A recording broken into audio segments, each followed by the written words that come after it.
So mga tol, alam po ng karamihan na binanggit na po sa ating pambansang kamao Manny Pacquiao na ang gusto niyang makakalaban ang WBA Lightweight World Champion na si Rolly Romero at Gervonta Tank Davis. At sa ngayon mga tol ay nagsalita na po itong si Rolly Romero dahil po ay parang piliin po ni Rolly Romero mga tol ang rematch nila ni Ryan Garcia.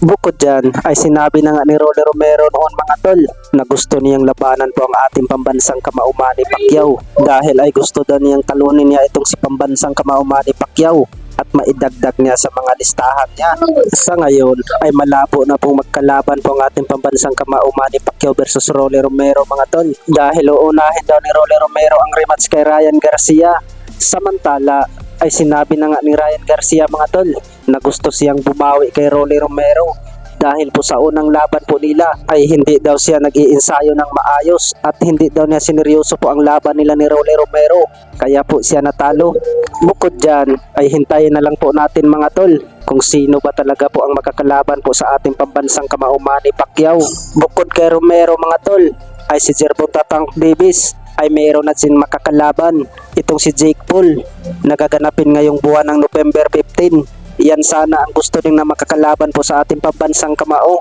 Sa kabilang banda naman mga tol ay puspusa na po ang pag-iinsayo sa ating pambatong former 3 Division World Champion angas ng Pinas Janrel Casimero dahil po sa paparating po na laban mga tol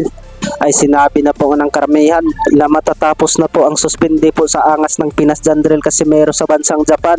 ay baka ngayong buwan ng December ay magkaroon na po ng laban po ang angas ng Pinas sa ilalim po ng Kameda Promotion. Samantala ay banat po ng Kameda Promotion na kailangan talaga na magpapakita daw ng magandang laban po ang angas ng Pinas